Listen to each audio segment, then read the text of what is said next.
Here's an EDF jet, F-18 jet I bought off of Hobby King, and it's got what, about a, let's see, 13 and a half, 26, 27-inch wingspan. Yeah, so that'd be about what, 800 millimeter, somewhere around there. Anyway, I wanted to show this because all the jets that I've been flying have like the delta control on the tail, where you've got both of them as elevator, and then they're working like ailerons, where they're moving in opposite directions, for your pitch. Okay.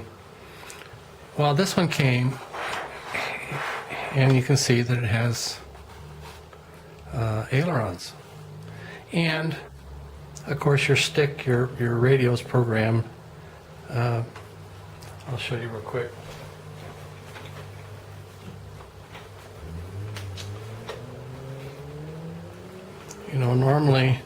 Normally you have your throttle here, okay, and this is rudder, and then this is elevator, and aileron, okay. So the way this was originally set up is that you had ailerons and elevator. Those were your two controls because there is no rudder. Okay.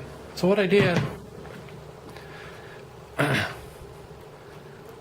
the plane was internally wired then so that your ailerons come in a Y connector, and go into your radio. And then these two servos came into a Y connector for your elevator. Well,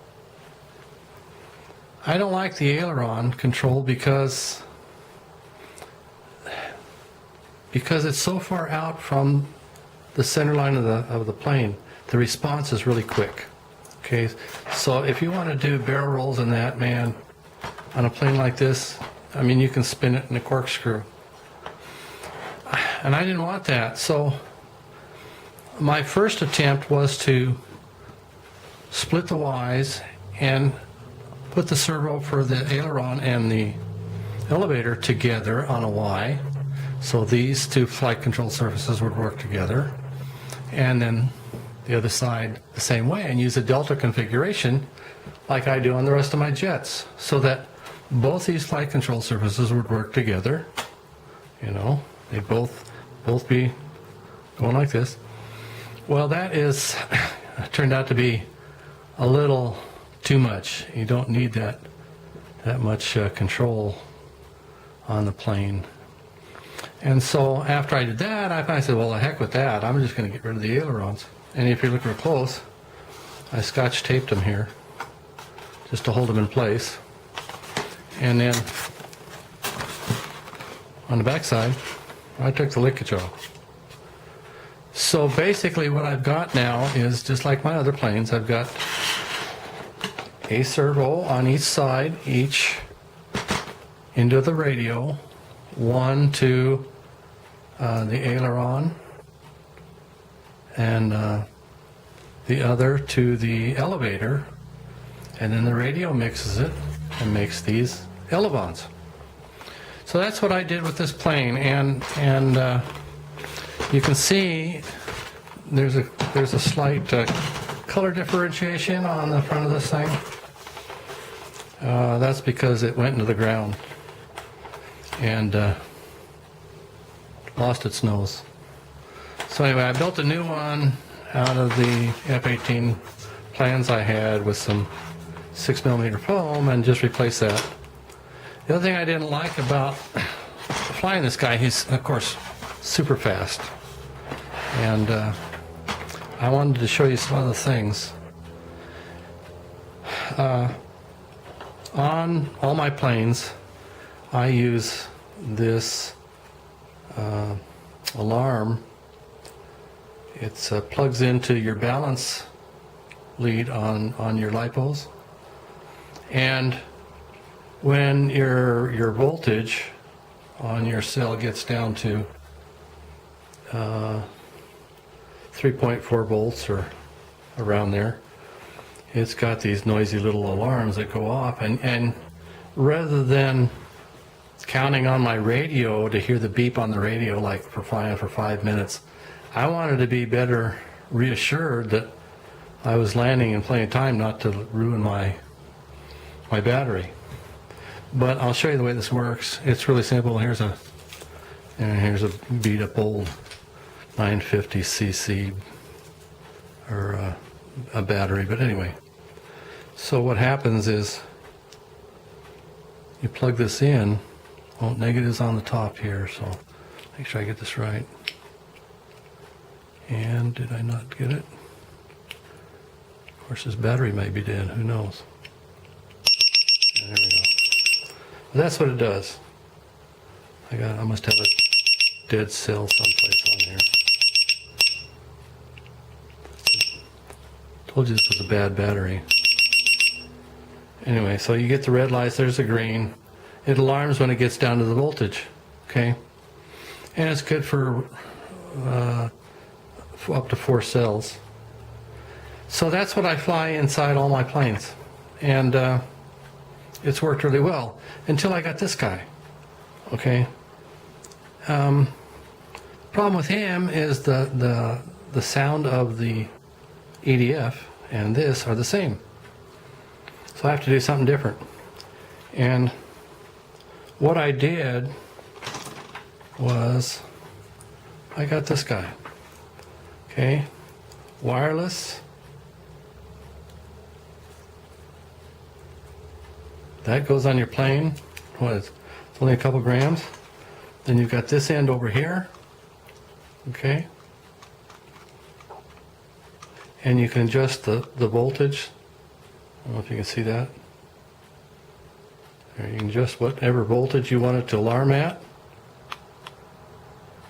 Okay. And I can use this on my quads. I can use it on this noisy EDF.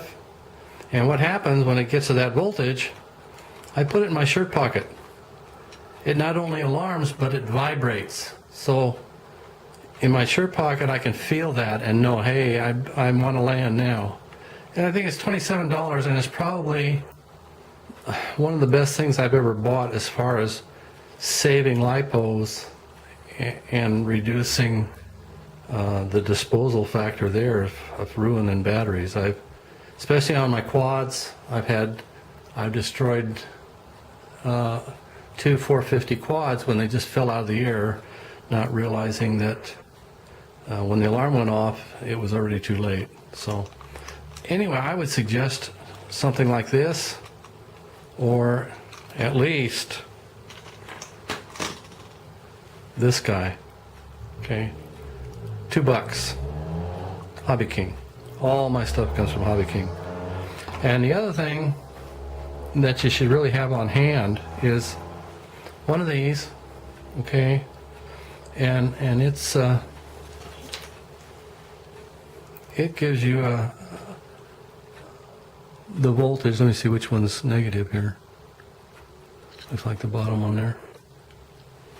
Okay, so it lights up, tells you what each cell is, and then gives you the total. So 10.7, 1, cell 1, 4, cell 2 is on 4, cell 3, oh, 2.5. Bet you it's a bad battery. So I can look at that and say, I already got a bad cell on this battery. So, and if you get too low a voltage, your charger won't even look at it. This one's got a bad cell, that's why he's on my board. He's going to get modified, make him a 2-cell, or combine him with another one, do some soldering and get something worthwhile rather than throw the whole battery away. Then the other thing, now this is one, this is without the pretty case. they also come, this is the same thing, okay? And it comes with this little protective case, and it works the same way. You know, you plug it in, and it gives you 3 cells. All of them are 12-4 total. And you got 4-1, a 4-1, and a 4-1. Well, that was interesting. So, I'll have to check into that. All of them are 12-4, yet with my other one, which one went on here?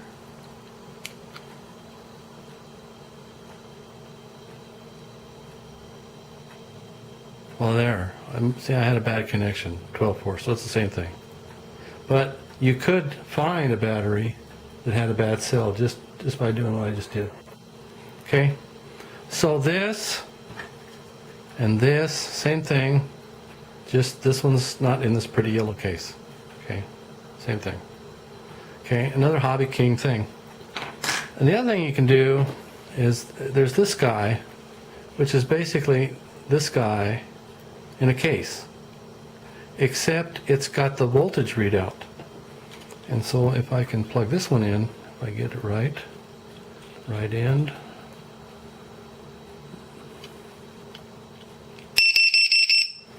Yeah. So it gives you a constant readout of your voltage and gives you an alarm of like this. Now, I don't really know what I'd use that on. See, that's what happens. Let you know, hey, you got a low voltage.